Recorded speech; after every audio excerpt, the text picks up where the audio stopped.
এগুলো হচ্ছে বিদেশি মাছ, দেখতে কিছুটা আমাদের দেশের কাচকি মাছের মতো। তো এটাকে আমি কিমা করে নেব, ফুড প্রসেসরে কিমা করে এটা দিয়ে আমি মাছের বড়া বানাবো। একবার বানাইছিলাম, ওটাই আমার ফার্স্ট টাইম ছিল, আর এত মজা হয়েছে। এরপর তার পাপা আরো 2 প্যাকেট নিয়ে এসছে, সে বলতেছে মাঝে মাঝে এইভাবে খাওয়া যায়। তো আজকে আবার এটা নিয়ে বসলাম, যদিও মাছগুলো ক্লিন করা অনেক কষ্টের। পেঁয়াজের খোসা ছাড়ানো হয়েছে তাম্মা? শেষ হয়েছে?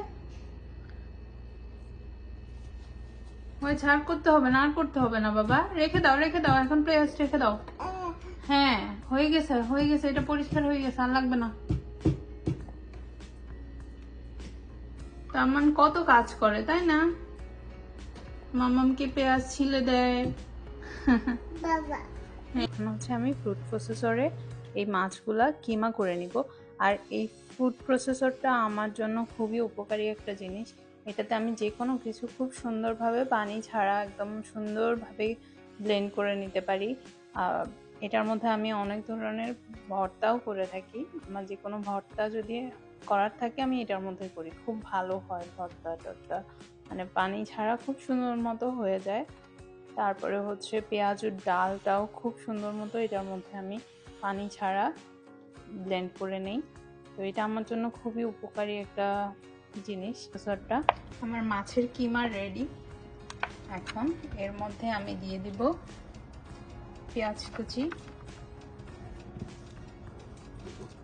কাঁচামরিচ কুচি,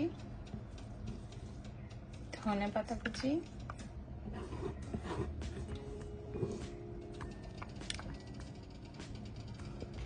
এবার দিয়ে দিব রসুন বাটা। রসুন বাটা একটু বেশি করে দিব।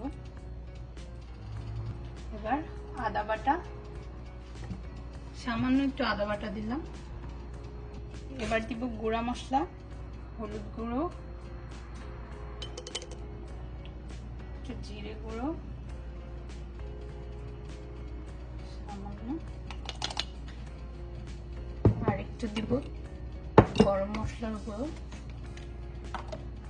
এটাও খুবই সামান্য।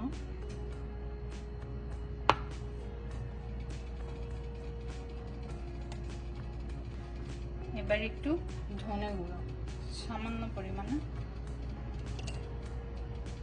সব হয়ে গিয়েছে, আর কি আছে বলেন তো, যেটা না হলে নয় সেটা হচ্ছে